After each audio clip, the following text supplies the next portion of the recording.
বলছি আমাদের একটি ছোট্ট শিশু একটি সঙ্গীত পরিবেশন করবে, সুজন চক্রবর্তী। আপনারা সুজন কুমার গানওয়ালা।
নমস্কার, আমি একটি কবিতা আবৃত্তি করছি। কবিতাটির নাম একটি মোরগের কাহিনী। আরে না, ভুল বলা, আমি আবৃত্তি করছি না, আমি কবিতা পাঠ করছি। হ্যাঁ, মাফ করবেন, আমি কবিতা পাঠ করছি। যেহেতু আমি দেখে দেখে বলছি এটাকে আবৃত্তি বলা যায় না। আর কবিতাটার নাম মোরগের কাহিনী নয়, কবিতাটার নাম হচ্ছে বেকারের চিঠি। ওসব মোরগের কাহিনী বলতে পারেন, কারণ একটা মোরগকে যেভাবে পুষ্ট করার পর বাবুদের খাবার টেবিলে পরিবেশন করা হয়, আজকাল বেকারদেরকে ঠিক সেইভাবে একইভাবে ট্রিটমেন্ট করা হয়। তাদেরকে সমস্ত কাজে লাগানো হয়, ঘটের আমপল্লবের মতো তাদেরকে সমস্ত কাজে লেগে বিসর্জনের সময় তাদেরকে সব সময় বিসর্জন দেওয়া হয়। যাই হোক, বলি, আমার বয়স যে বছর 21 পূর্ণ হলো, ভোট দিলাম। দ্বিতীয়বার যখন চটের পর্দা ঢাকা কবরিতে ঢুকে প্রগতিশীল প্রতীক চিহ্নে ছাপ মারছে, তখন আমার বয়স 26। 29 বছর বয়সে বিশ্বের 20তম গণতন্ত্র রক্ষার জন্য আমার প্রাণ আকুল হয়ে উঠেছে। কিন্তু এবছর ভোটের দিন সারা বছর সারা দুপুর তক্তা বসে শুয়ে বেড়ার ফকরদের পতাকা উড়ানো রিক্সার যাতায়াত দেখেছি, কিন্তু ভোট দিতে যাই না। আমি ভোট বয়কট করি, ভোট আমাকে বয়কট করেছে। কারণ আমার বয়স 31। 30-এর পর সরকারি চাকরি পাওয়া যায় না। যে সরকার আমাকে চাকরি দেবে না, সেই সরকার গঠনের জন্য গায়ে আমার পুলক লাগে, চোখে ঘনায় গোর, এইরকম আশা করা যায় না। অগত্য সরকারি চাকরি পাওয়ার একটা উপায় আছে, সার্টিফিকেট জাল করে বয়স কমিয়ে দেয়। কিন্তু আমি জালিয়াতিতে পারব না, কেননা আমার বাবা সৎ ছিলেন। এই গঞ্জের বাজারে ন্যাড়া ছাতিমতলায় কাঁচা পাকা চুলের পুরু কাজের চশমা চোখের যে বৃদ্ধটি পুজো হয়ে মানধারটার আমাদের টাইপ রাইটারে আমার এবং আমার মতো শত শত চাকরি প্রার্থীর হাজার হাজার দরখাস্ত টাইপ করে দিতেন। একদিন ভোট দুপুরে তার বুকের বাঁ দিকে লজ্জরে টাইম মেশিনটা বিগড়ে গেল। সেই ফাঁকা জায়গায় আমি কলা নিয়ে বসে পড়লাম। কার্বাইডে পাকানো চালানি মটকমান কলার মতো, যদিও বোম্বাই অভিনেত্রী চটককেও হার মানায়, তবু খেতে অতিশয় অখাদ্য। ফলে আমাকে ডাবের সঙ্গে ভাব জমাতে হলো। পা ফাঁক করে দাঁড়িয়ে ধুতি পাঞ্জাবি প্যান্ট শার্ট পরে যখন সরু নল দিয়ে চোচো করে সুমিষ্ট জল টেনে নিত, তারপর ডাবের খোলাটি ছুড়ে দেবার সঙ্গে সঙ্গে ভিতরে আঙুল ঢুকিয়ে দেখতাম অধিকাংশের অমেরুদণ্ডী বুদ্ধিজীবীদের মতোই ভিতরে শ্বাস আছে কিনা। তারপর চিরুনি, ব্লাউজ, ধূপকাঠি, তরমুজ, চাল, হোশিয়ারি মাল এবং ধূর্ত নেতা দ্রুতমন্ত্রী হবার জন্য যত বড় স্বপ্ন থাকে, ঠিক সেই আয়তনের মিষ্টি কুমড়ো, অর্থাৎ একের পর এক বহুমুখী বাণিজ্য বিস্তারে আমি বিড়লাগুলো ছাপিয়ে গেলাম।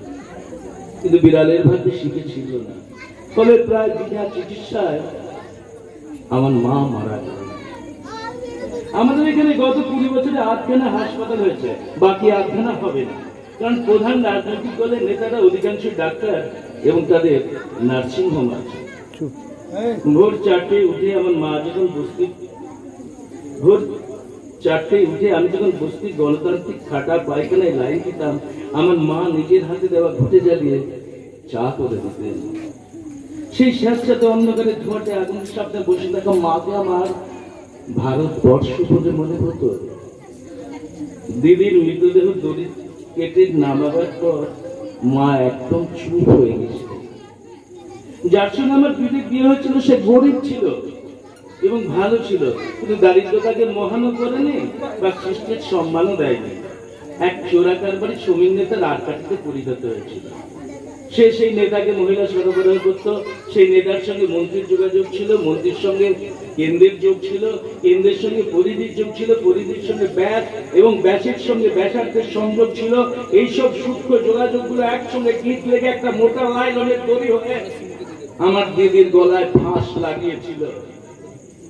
চাকরি আমার হতো, আপনারা বিশ্বাস করুন, চাকরি আমার হতো।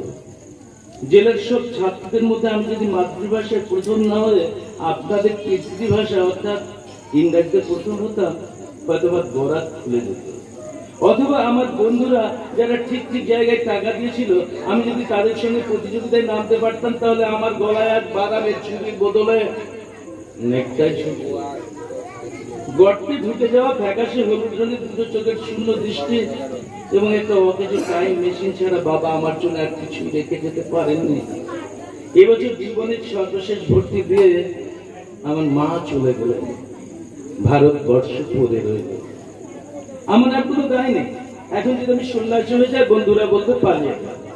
বিদেশি টাকায় পুষ্ট হয়ে যেসব তথাকথিত জনসেবা প্রতিষ্ঠান আছে, তাতে যদি আমি ভাতের জন্য ঢুকে পড়ি, তাহলে বলে ব্যাটার গুপ্তচর।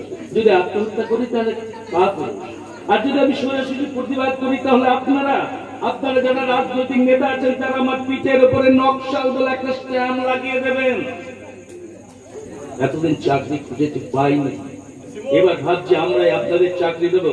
আমরা যারা বেকার, আধা বেকার, ভাদরপুরে বাউন্ডুলে ভিখারি, যাদের জমি নেই কিন্তু জমিতে খাটে, বাড়ি বানায় কিন্তু বাড়ি নেই, যারা শহরে আলো জ্বালে কিন্তু যাদের পুঁতিতে তেল নেই, যারা কারখানা বানায় কিন্তু কারখানা যাদের আস্থা করে চালান করে দেয়, যারা কোনোদিন একটা ভালো জামা পরেনি, শরবত খায়নি, যারা জন্মায় আর খাটে, খাটে আর মরে, যারা পিঁপড়ের মতো, পোকা মাকড়ের মতো, শীত রাত্রি ঝরা পাতার মতো, সেই সব নিরক্ষর নগণ্য পুজো অবজ্ঞাত করুন, যাদের দেখার জন্য এবং ঠকাবার জন্য আপনারা বিরাট মঞ্চে উঠে দাঁড়ান, যারা আগামী দিনের ভারতবর্ষের গোটা পৃথিবীর এবং সৌরজগতের মালিক, আমি তাদেরই একজন হয়ে এই জংশন স্টেশনে আজ আমি বাদাম বিক্রি করে আমার মনে অনন্ত ক্ষীণার আগুন, সেই আগুনের পাশে বসে আছেন আমার মা, আমার দেশ জননী না।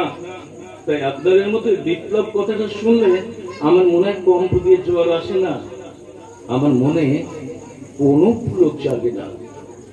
নমস্কার।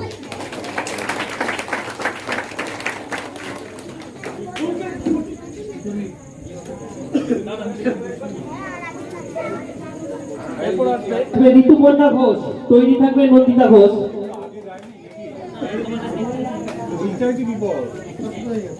নামগুলো চাইলে তখন দেবে না, নেওয়া যায়।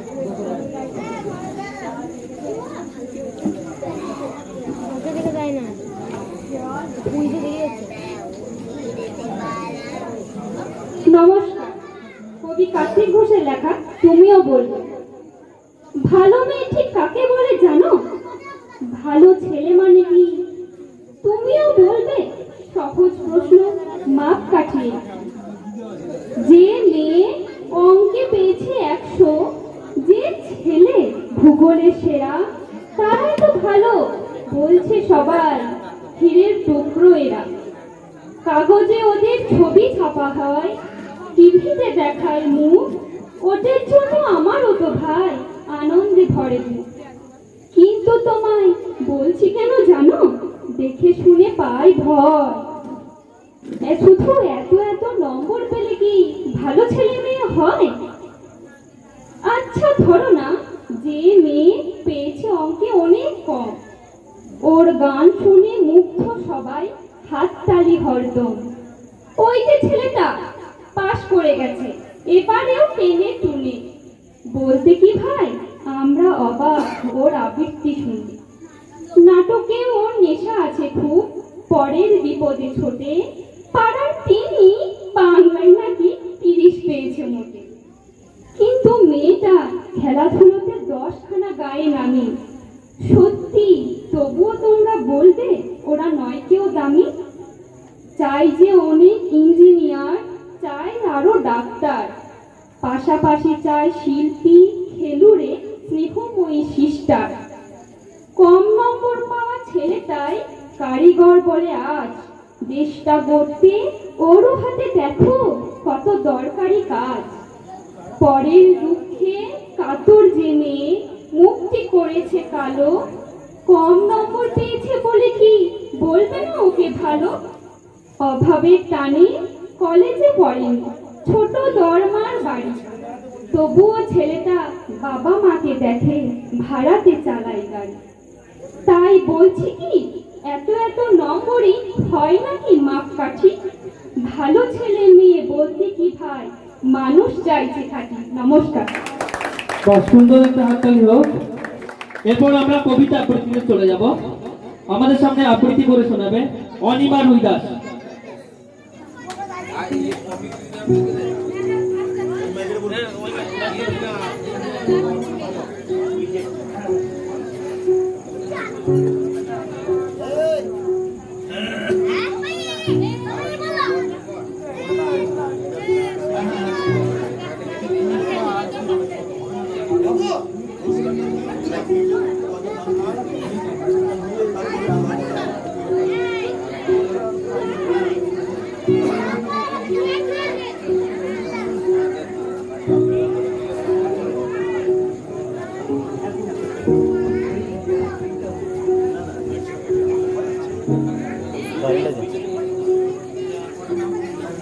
দেখা একটু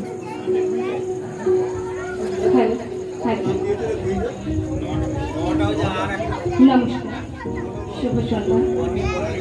সকলকে জানাই স্বাধীনতা দিবসের শুভেচ্ছা এবং এখানে উপস্থিত সমস্ত বয়োজ্যেষ্ঠ প্রবীর ব্যক্তিদের জানাই আমার প্রণাম এবং এই উদয়ন সংঘের সকল সদস্যদের অসংখ্য ধন্যবাদ জানাই।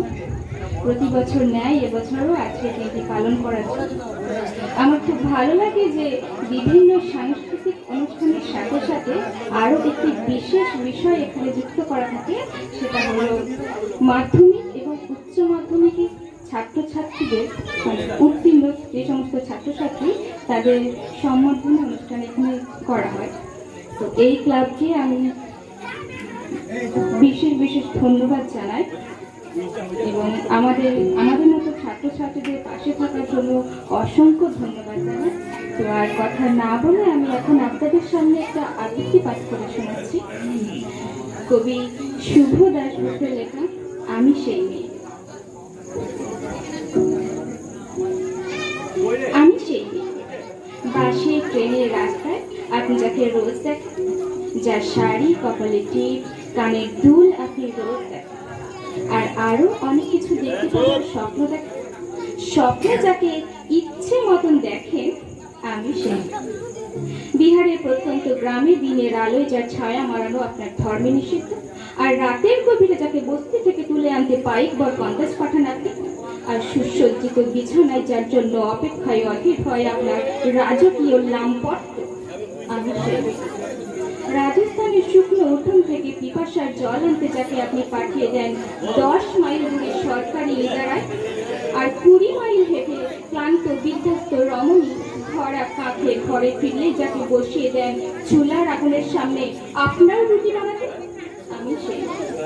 আমি সেই মেয়ে যাকে নিয়ে আপনি মগ্ন হতে চান গঙ্গার ধারে কিংবা ভিক্টোরিয়ার রোড কিংবা সিনেমা হলের নীল অন্ধকার, যার চোখে আপনি এঁকে দিতে চান ছোট স্বপ্নের কাজল, আর ফুরিয়ে যাওয়া সিগারেটের প্যাকেটের মতো যাকে পথের পাশে ছুঁড়ে ফেলে আপনার ফুল সাজানো গাড়ি শুভ বিবাহ সুসম্পন্ন করতে ছুটে যায় শহরের পথে। কোনে দেখা আলোর গধূলিতে আমি সেই। আমি সেই মেয়ে, এমনকি দেবতারাও যাকে ক্ষমা করেন না। অহংকার আর শক্তির দম্ভে যার গর্ভে রেখে যান কুমারীর অপমান, আর চোখের জলে কুন্তি হয়ে নদীর জলে ভাসিয়ে দিতে হয় কর্ণকে আত্মচোখে, আমি সেই।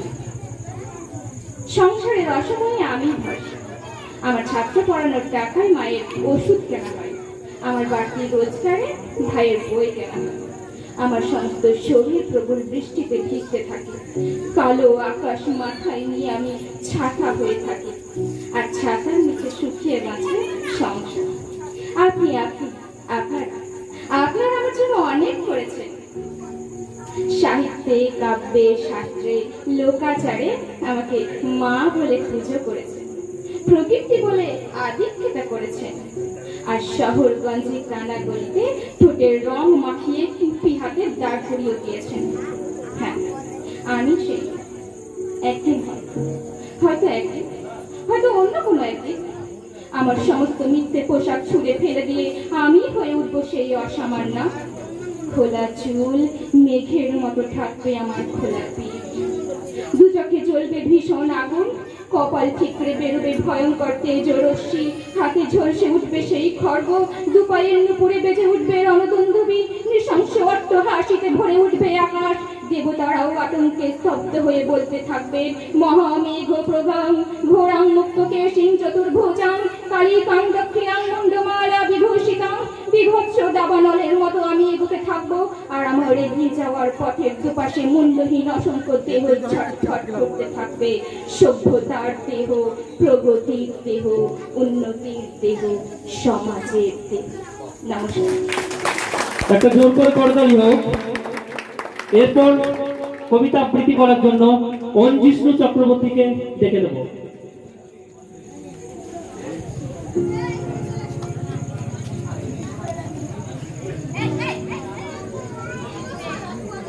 প্রশ্ন রবীন্দ্রনাথ ঠাকুর।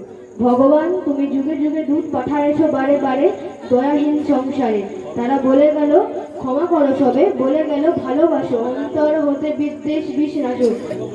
বরণীয় তারা স্মরণীয় তারা তবুও বাহির দ্বারে, আজ দুর্দিনে ফিরান তাদের ব্যর্থ নমস্কারে। আমি যে দেখেছি গোপন হিংসা কপট রাত্রি ছায়ে হেনেছে নিঃসহায়, আমি যে দেখেছি প্রতিকারহীন শক্তের অপরাধে বিচারের বাণী নীরবে নিভিতে কাঁদে। আমি যে দেখুন তরুণ বালক উন্মাদ হয়ে ছোটে, কি যন্ত্রণায় মরেছে পাথরের নিষ্ফল মাথা খুঁটে। কণ্ঠ আমার রুদ্ধ আছে কি বাসি সঙ্গীত হারা অমাবস্যার কারা, লুপ্ত করেছে আমার ভুবন দুঃস্বপ্নের তলে, তাই তো তোমার সুধাই অশ্রু জলে। যাহারা তোমার বিষায়েছি বায়ু নিভাইছে তব আলো, তুমি কি তাদের ক্ষমা করিয়াছ, তুমি কি বেসেছ ভালো। নমস্কার।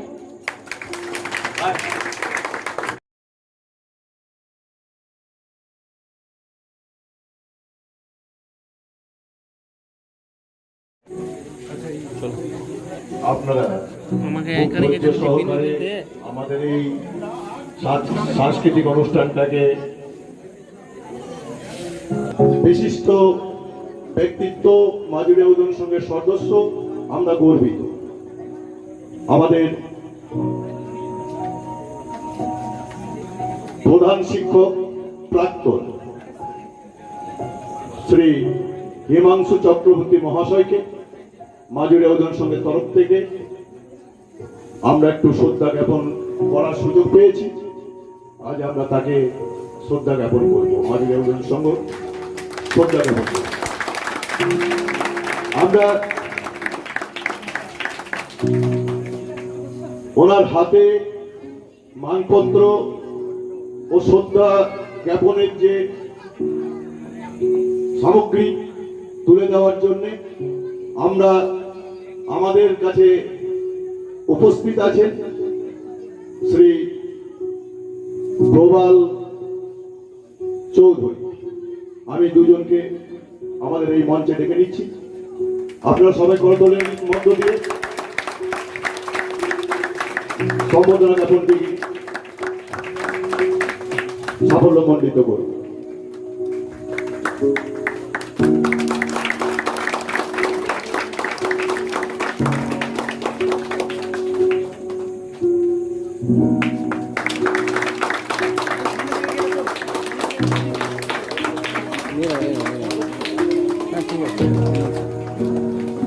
আমরা কিছু বলার জন্য শ্রী প্রবাল চৌধুরী মহাশয়কে এখানে আবেদন জানাই। হ্যালো, নমস্কার। আজ মঞ্চে উপবিষ্ট সমস্ত রাজা অতিথিবৃন্দ, রাজা ছোট্ট ছোট্ট কম্পিটিটার এ রাজা এবং আমার মা বোনেরা, বন্ধুসুরা অনেকে আছে, দাদারা আছে, সবাইকে আমার প্রণাম। একটাই কথা বলি, জয় হিন্দ, বন্দে মাতরম। লাস্টে এটা বলবো, লাস্টে বলা যাবে? সবকিছুর মধ্যে যেন আমরা আমাদের মূল মন্ত্র থেকে সরে না যাই, কোথাও যেন একটা সুতো টেনে ধরে মাঝে মাঝে। এই উদয়ন সংঘ সেরকম একটা, স্বাধীনতার ৭৫ বছর হয়ে গেল। যাদের আমরা জন্মাতে দেখতাম ছোট্ট ছোট্ট শিশু, আস্তে আস্তে প্রাইমারি, হাই স্কুল, কেউ কেউ ইউনিভার্সিটি লেভেলে পেরিয়ে গেল। তাদের চিন্তা ভাবনায় কত পরিবর্তন আমরা চোখের সামনে দেখছি। আমরাও শৈশব থেকে কৈশোর, কৈশোর থেকে আর যৌবন, যৌবন থেকে এবার পরিণত পরিবারের মাথা হয়ে দাঁড়িয়েছি, ড্রাইভারের মতো। কলকাতা ইউনিভার্সিটির পার্সোনাল ম্যানেজমেন্টের আস্তে আস্তে রাজা, আস্তে। একজন বিখ্যাত প্রফেসর কে কে চৌধুরীর একটা ক্লাস করার সুযোগ হয়েছিল আমার, ইন্ডাস্ট্রিয়াল রিলেশনে নিয়ে। তখন উনি বলেছিলেন, প্রধানমন্ত্রী যখন কোন একটা কারে যান, তখন প্রধানমন্ত্রীর পার্সোনালিটি যতই হোক না কেন, বেশ কিছুটা অংশ চলে যাবে ড্রাইভারের হাতে। প্রধানমন্ত্রীর পার্সোনালিটি যতই থাকুক, ব্যক্তিত্ব যতই থাকুক, ড্রাইভার যদি একটু ভুল করে, সেকেন্ডের মধ্যে উনি জিরো হয়ে যাবেন। কিন্তু আমাদের চলার পথে প্রত্যেকটা অংশে এক একটা ড্রাইভার হয়ে যাচ্ছে এরকম। আমরা কখনো নিজেকে সামগ্রিক বলতে পারি না। আপনারা বলতে পারেন, আজকে এরকম একটা মঞ্চ, সেখানে উঠে এই ধরনের কথাবার্তা বলছি কেন আমি? দাদারা, ভাইরা, বোনেরা এত সুন্দর সুন্দর আবৃত্তি করলো, আবৃত্তিগুলো শুনলাম, উপভোগ করলাম। তারপর যখন দেখলাম উদয়ন সংঘ আরো একটা অভূতপূর্ব, অপূর্ব কাজ করেছে, হিমাংশুদার মতো একজন কৃতি শিক্ষককে, সার্থক শিক্ষককে তার সম্মানের কিছুটা অংশ প্রদান করছে, এটা দেখে অনেকটা শুনতে পাই, অনেকটা শুনতে পাই না। অনেকের মুখ দিয়ে শুনি, তার কর্মজীবনেও দেখেছি। যেহেতু একই পেশায় আছি, কখনো কখনো অভিমত বিনিময় করি। আজ এরকম শিক্ষক তথা মানুষ, এরকম গ্রামের একজন সদস্য, ক্লাবের একজন সদস্য অত্যন্ত প্রয়োজন। আপনি চোখ খুললেই দেখতে পাবেন চারিদিকে এই ইন্টারনেটের মতো কতগুলো লেলিহান শিক্ষা সব সময় যুবগোষ্ঠীকে গ্রাস করতে চাইছে। আমরা যারা টিভি দেখি, একটু সমাজ সচেতন, গত কিছুদিনের খবর আমাদের কারোর কাছেই অভিপ্রেত নয়। আমরা যখন ছাত্রদের কিছু বলি, বড় বড় ছাত্রদের বকি, 11-12 ছেলেদের মারি, তখন মনে হয় দোষী এরা নয়, দোষী আমরা। আমাদের এদের যোগ্য শিক্ষা দিতে পারছি না। ভুল রাস্তা তো আমরাই দেখাচ্ছি, যেখানে পুঁজিবাদীরা প্রতিনিয়ত এদের শক্তিগুলোকে নষ্ট করে দিচ্ছে। আমরা বলছি মানব সম্পদ সবচেয়ে উন্নত সম্পদ, অন্যান্য সম্পদগুলোকে কাজে লাগিয়ে বিশ্বের দরবারে ভারতকে শ্রেষ্ঠ করেছে। কিন্তু সেই মানব সম্পদের 75% নষ্ট হয়ে যাচ্ছে অন্য পথে, বেপথে। প্রতিনিয়ত উপলব্ধি করি। কিন্তু কেন বলছি কথাটা? এই যে আজকে একটা সাংস্কৃতিক অনুষ্ঠান, এই যে একটা মঞ্চ, এই যে একটা ক্লাব, এটা হচ্ছে তার একটা উন্নততম রেমিডি, মানে ঔষধ, এই সমস্ত রাস্তা থেকে ঘুরিয়ে নিয়ে আসার জন্য। আজকে ৭৫তম স্বাধীনতা দিবসে আমার মনে হয় না এর থেকে ভালো পাওনা আর কিছু আছে। ভারত আমার ভারতবর্ষ সবাই গাইবে, সাড়ে জাহাজে আচ্ছা সবাই গাইবে, কিন্তু আগামী প্রজন্মকে রাস্তা দেখাবে কে? কার দায়িত্ব এটা?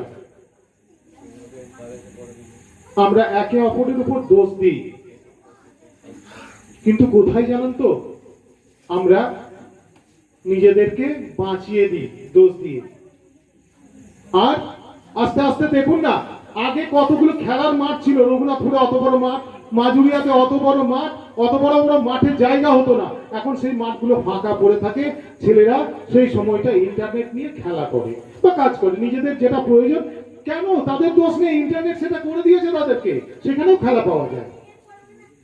তারপর 40 বছর 50 বছর বয়সে যখন শরীর বিকল হয়ে যায়, তখন মাসে 200 500 1000 টাকা দিয়ে জিমে ভর্তি হয়।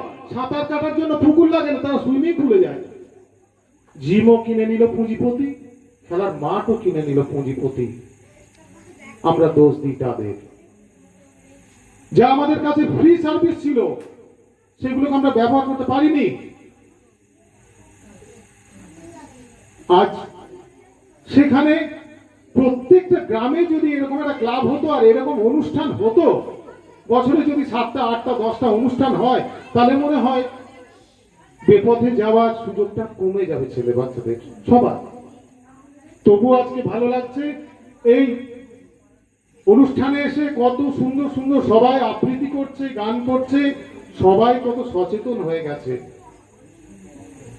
আমি এটাই আবার আশা করব, আবার আসবো, আবার প্রত্যেকটা সদস্য মাজুরিয়ার উদয়ন সংঘের প্রত্যেককে আমার সশস্ত্র প্রণাম জানিয়ে বলি, বন্দে মাতরম, জয় হিন্দ, নমস্কার।